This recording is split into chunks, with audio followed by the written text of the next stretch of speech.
siang, Budian dan Pak Zauki, izin tanya. Untuk laporan SPT tahunan PPh orang pribadi, apakah masih bisa dilaporkan via pos atau jasa kurir?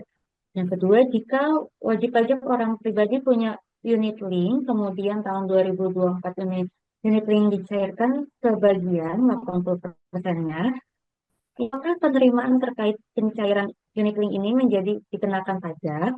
Sebagai catatan, unit link ini sudah dilaporkan pada SPT tahunan wajib pajak orang pribadi. Yang ketiga, apakah ada ketentuan yang secara eksplisit warisan menjadi bukan objek pajak sepanjang sudah dilaporkan oleh pemberi warisan di SPT tahunannya? Terima kasih. Baik Ibu Dian atau Pak Zauki, bisa di. Ya, oke. Saya coba jawab nanti tolong dilengkapi Pak Zauki ya. Jadi untuk pelaporan SPT PP orang pribadi ya, tadi kan sejak tahun 2015 ya, kita sudah diperkenalkan dengan online, dengan e-filing.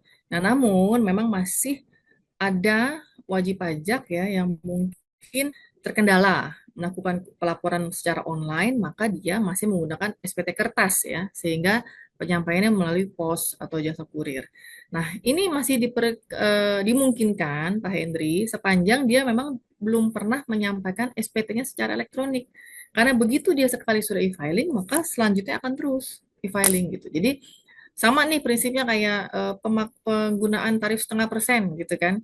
7 tahun atau 4,8 miliar atau dia memilih. Begitu dia sekali saja dia 4,8 miliar, misalnya dia sekali omsetnya 5 miliar, padahal dia masih 2 tahun. Maka dia udah harus keluar tuh dari 0,5%.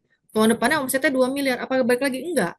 Lanjut pakai yang PPh normal, rezim PPh normal. Karena apa? Kita mau mengembalikan ya ke rezim seharusnya. Menghitung PPh itu dari neto loh, sama seperti ini.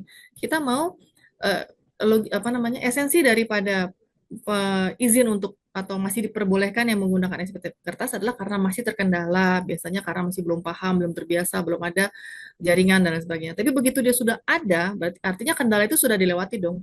Maka selanjutnya harus menggunakan elektronik juga, gitu ya. Kemudian untuk unit link ya, tadi Pak Zauki juga sudah menjawab di chat ya, bahwa unit link untuk asuransi apabila bentuknya unit link, maka itu merupakan objek pajak ya, yang harus dilaporkan gitu ya Pak Zauki ya. Nah, kalau dalam case yang Pak Hendri sampaikan, dia dicairkan. Tapi sebenarnya unit linknya itu sudah dilaporkan. Nah, sepanjang memang eh, tidak ada spare gitu antara yang dilaporkan dengan eh, yang dicairkan, tidak ada capital gain-nya lah gitu kira-kira ya, maka sudah tidak perlu ada pelaporan 2 kali kan dalam eh, dan yang paling penting itu adalah kan kalau kita berbicara unit link, pencairan, tabungan, deposito itu adalah dalam kolom harta. Kan gitu ya. Yang tadi saya sempat jelaskan adalah sebenarnya itu merupakan salah satu alat inilah uji pengawasan yang dilakukan dari DJP. Tapi yang merupakan base penghitungan pajaknya itu adalah penghasilannya kan gitu ya. Jadi nanti yang dilaporkan di unit link itu adalah menjadi alat penyanding daripada penghasilan yang Bapak Hendri laporkan. Jadi base pengenaan pajaknya adalah dari penghasilannya gitu ya. Pak Zoki mungkin nanti kalau mau menambahkan silakan. Nah, kalau aturan secara eksplisit, kalau di undang-undang memang tidak ada ya Pak Zoki ya. Tapi saya kurang jelas juga kalau di aturan yang lain apakah ada bahwa warisan menjadi bukan objek pajak sepanjang dilaporkan oleh pemberi warisan. Kalau sepanjang pemahaman saya sih, ini mungkin secara implisit ya, itu menjadi demikian diaturnya karena ketika kita ingin mengajukan SKB gitu kan ya, warisan, nah itu ada syarat sudah dilaporkan gitu dalam SPT.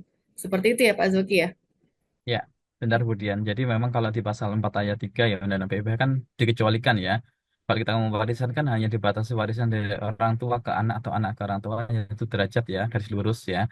Nah, kemudian memang di SKP memang sampaikan ya Budian ya secara eksplisit bahwa sudah dilaporkan artinya warisan dilaporkan SPT ini artinya kita lihat ternyata memang benar. Itu untuk pembuktian bahwa warisan itu benar milik orang tuanya. Ya, kalau bagaimana kalau kita setelahnya di sini kan karena self assessment ya. Bagaimana kita tahu bahwa warisan itu milik orang tua jika dari orang tuanya tidak dilaporkan di dalam SPT.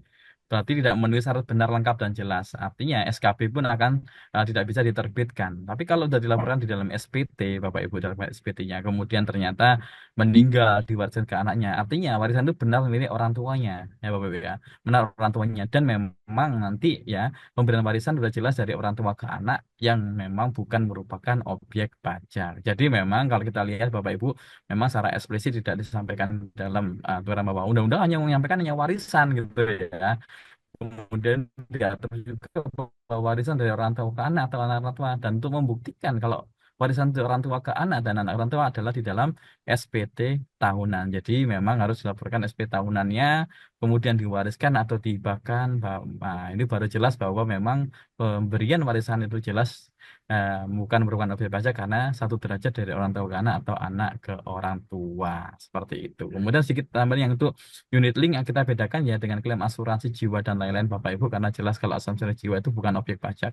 Tapi kalau unit link tadi sampaikan Budian, ya memang kalau ada keuntungan dari unit link karena seperti investasi, maka tetap dilaporkan di dalam kolom penghasilan lain Bapak Ibu. Ya, penghasilan lain nanti Bapak Ibu ya, ada kolom penghasilan lain ya di lampiran itu kita masukkan ke penghasilan lain. Ada kolom penghasilan bukan objek pajak, ada penghasilan lain. Kita masukkan penghasilan lain. Kita akan masukkan nominalnya, nanti penghasilan lain itu nanti akan masuk ke dalam induk, nanti akan digabung dengan penghasilan itu lainnya, baru nanti ketemu berapa sih ya BPH terutangnya. Mungkin itu saja dari saya. Terima kasih.